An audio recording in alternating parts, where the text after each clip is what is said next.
final seconds before we hit the time cap. 15 seconds remaining. I misspoke. Austin Bolins does not have a qualifying spot. It's Cam Crockett, who is on the floor right now. You're looking at him as he tries to get across, and they're going to give it to him, and he is in. So Cam Crockett, pardon me, is the man who has already locked up a spot in the CrossFit Games with a 17th place finish. Austin Bolin finished 130, still looking for an invite. Colton Mertens, though, wins this heat. Have to wait for his official time, but he outduels Mitch Spute, took the lead late and was able to hang on. Yeah, and I think what it really came down to, both were moving really well in their hands. Both were handling the dumbbell fairly well, but a couple of missed reps here or there, a couple of no reps is what really was the difference. So one heat down, 3 heats remaining. Take a look at the VIP lounge here that's been set up for some of the spectators. Yeah. That's Made the trip to Brookville, Tennessee to check out the first ever CrossFit Mayhem Classic. Free food, free drinks. Can't beat it, man. It's a great setting here. They have done a fantastic job of setting up this event. We talked a lot about the intimate setting here, but it does feel a lot like one of your local throwdown taken to the next level. We talked to Rich Froning about why he wanted to do this. He mentioned the success of the mustard seed event that they do here. It's a chameleon.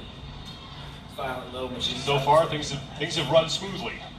It's just one of those ways of, I think from Rich's standpoint, giving back a little bit to the community that's given him so much. Send it down to Roy McKernan for more on heat number 2. Thank you, Sean. I'm actually going to bring you a little bit of biased reporting. Surprise, surprise. The young man in the lane behind me, Tolo Moraquinho, was on Invictus Boston last year. I became very fond of him because I followed him around the world. I saw him compete in Reykjavik in France. He has the highest listed snatch in CrossFit competition that I know of, 335 pounds. But you'll find right now, if you go to the leaderboard, he has a big fat goose egg from event number 1 and 2. He was still in high spirits. He said, well, maybe they just forgot to put it on there. However, I'm taking a flyer on this one. Sean, Tommy, call me out, but I am calling him as the event winner. Wowzer. How's he on his hands, buddy? Tolo Moraquinho looking to make up for that last place finish in the opening 2 events. Lane assignments. That was the last heat. Chicks that are this is like heat number 2 that we'll be seeing. Remember in the games looking at now who snatch were event, in they the last heat. destroyed it. Oh, we got the Sierra truck coming in now. A couple of men here in this heat who have games experience and could do very well. It's the new detailing spot. Yeah, Will Morad, I think, in lane number 4 is going to be an athlete to watch. He's got all the requisite skills. He's strong overhead. He'll have no problem with the dumbbell. Really good on his hands. Obviously, coming off a top 10 finish at the games, someone to watch.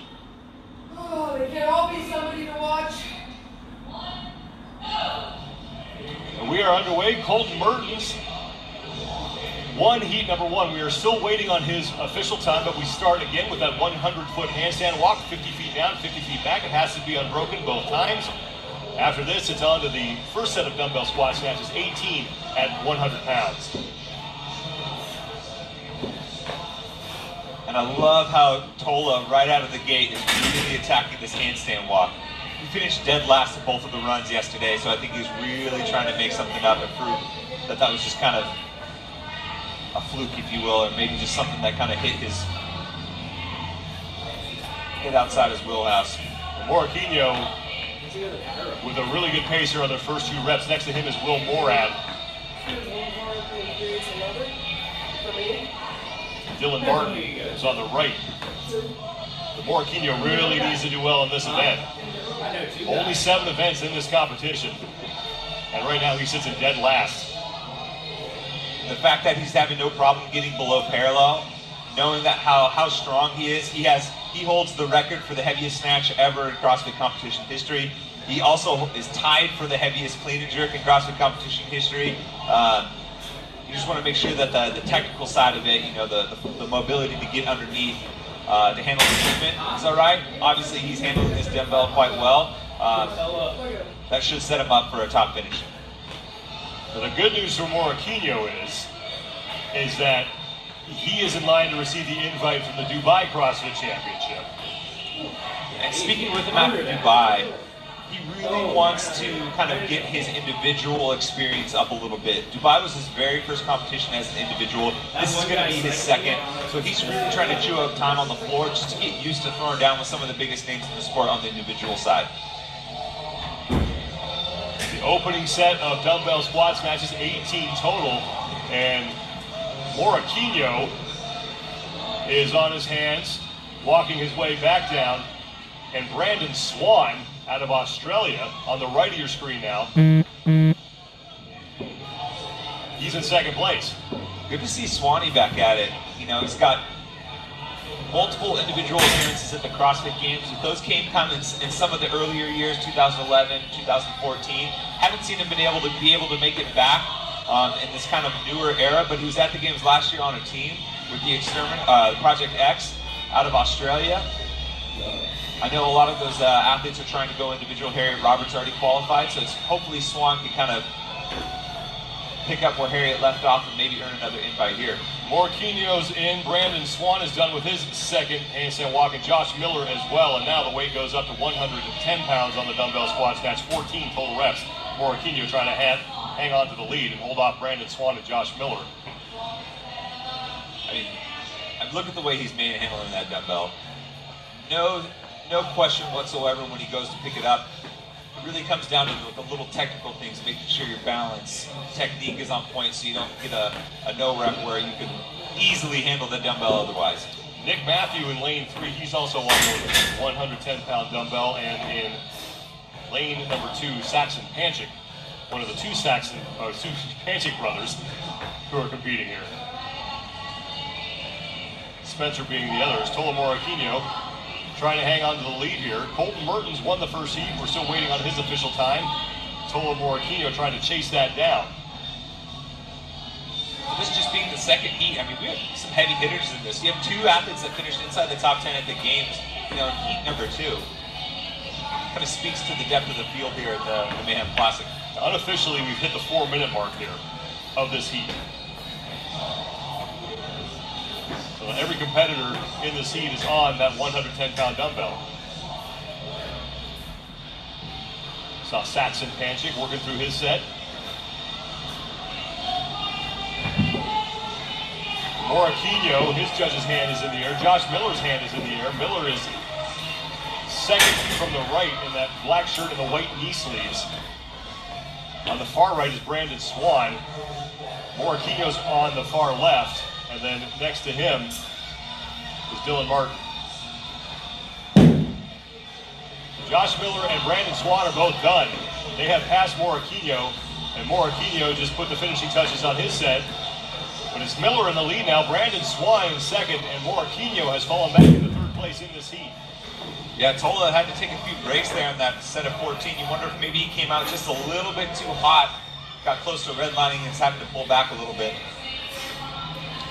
Miller and Swan done it just about the same time. Miller got there about half a second before Brandon Swan did. So Brandon Swan and Josh Miller fighting for the lead in the second of 4 heats. Miller back on his hands. Brandon Swan getting set to put the finishing touches on his third of 4 handstand walks. We'll have a final set of dumbbell snatches, 10 reps at 120, and then a final handstand walk before these athletes close out their event. Everyone trying to chase down Colton Mertens, who won heat number 1, and we are at 5 minutes and about 40 seconds. 9:17 was Colton Mertens' time.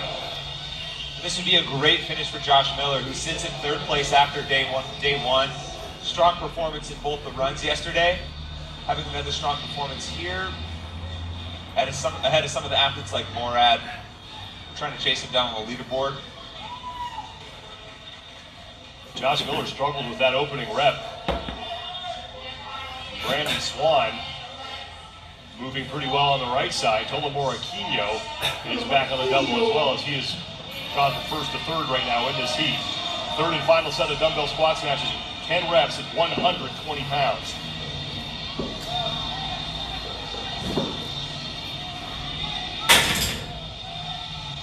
Top 3 on the screen. In the middle is Josh Miller. He was your leader after that last handstand walk. Second place on the right is Brandon Swan, and on the left, Tola Morquinho. There, rep for rep. Hands went up at the same time. They're both on the same arm for the dumbbell squat snatch. Down to the handstand. Brandon Swan has 3 reps remaining. Now Josh Miller with 3 reps. So Brandon Swan has taken the lead from Josh Miller here on this final set of dumbbell squat snatches. 9 minutes, 17 seconds by Colton Mertens is the time to beat. And we are unofficially at the 7-minute mark. 2 reps to go for Miller. Final rep for Brandon Swan. Swan done with the dumbbell and 1 final handstand walk. So Brandon Swan is in the lead. Swan is off. Now Josh Miller has finished and Tola Moraquinho. Moraquinho just ahead of Miller. So this is the fight for second. But in lane number 2 is Saxon Panchik. Look at Tola's, I guess we would call it stride length on his hands. He's really chewing up big chunks between each step with his hands. He's got to be careful there. Sometimes you get overextended there a little bit, and that's when you make a mistake with these unbroken sets. It can cost you. Here comes Brandon Swan just ahead of Josh Miller, who's in second place. Swan is in. So Brandon Swan will set the new time to beat unofficially about 8:01. Miller and Moraquinho across at about the same time. We'll have to see how that sorts out. And Saxon Panchik got in as well. Not sure where he will slot in there, but I do know that Brandon Swan was first across the finish line. But it was a scramble for second place in that heat. Brandon Swan, a great effort. 8 minutes, 0.28 seconds for Brandon Swan, and that is your new top time with 2 heats remaining. Just given how some of these athletes are handling this dumbbell, I think that's going to hold up as a pretty strong time for Brandon Swan. Remember last night, Rich Froning did this workout in 6 minutes, 26 seconds. Yes, in case you forgot. I don't know if that's a fair comparison. He said it's embarrassing. Rich did say he's improved each time he's done it, and that was the 3rd time, so. Nick Matthew in lane 3, working his way back down the floor. As we have 4 men still on the floor. Matthews in.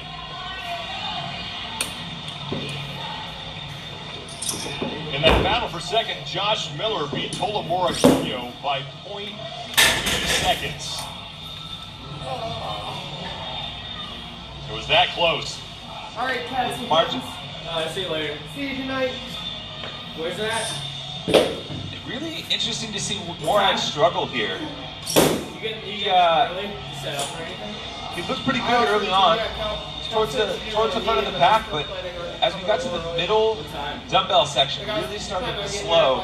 For an athlete that finished top 10 at the games, you're really surprised to see him this far back in the pack, one of the bottom 3 in the heat. Yeah, that makes sense. Moraz, guy who's still looking to qualify for CrossFit Games as well. Matt Hewitt is in. Text me. This is the address. Okay, now Will Morat is across the finish line. That leaves Dylan Martin as the only man left on the floor. He has 3 reps remaining on his set of 10. Forgot my pen.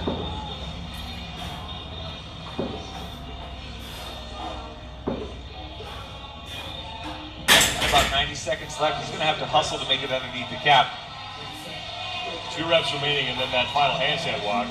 So Dylan Martin looks like he is going to run into the time cap. 2 reps remaining after that failed rep.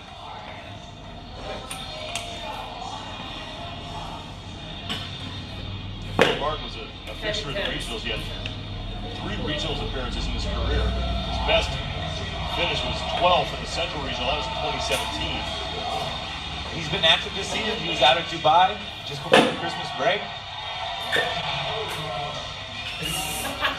Now 1 rep remaining for Martin. Who's taking those pictures? Kid, probably. They're playing upward. They're probably getting And he has less than a minute to go before we hit the 12-minute time cap. So he's going to have to hurry to complete this handstand walk.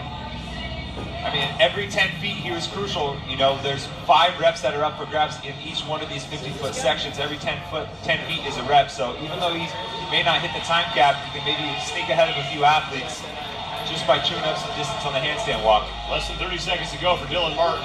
Everyone here at CrossFit Mayhem behind him trying to will him across the finish line inside that time cap. He's got 50 feet to go in about 15 seconds. Great effort by Martin. If he can hang on here, he's got a chance of getting across the finish line inside the time cap. Martin is in, and he will make it with a couple seconds to spare. Great effort from Dylan Martin. But it's Brandon Swan who now has the time to beat 8 minutes, point. A very slow and steady effort for him as he takes the lead. Late in the competition. Yeah, and right out the gate we saw it was a little bit of a hand race between Tola, but then Josh and Brandon Swan kind of stood at the forefront. Josh started to struggle with that last dumbbell, but Brandon stayed a little bit more consistent, didn't back away from the dumbbell, and then by the time he got to the hands, it was all said and done for him. He just blew away that last handstand walk. Let's go down to Rory McKernan with Brandon Swan. Brandon, how tough was it to not try and chase down Tola off? Yeah, it was extremely tough, but I have to remember that that's always the way it goes at the start. First event of the weekend, outside of the run, you've got to hold the horses back just a little bit. And I was glad I did because I felt like I was in good shape on the 120 and was able to capitalise and get the heat win.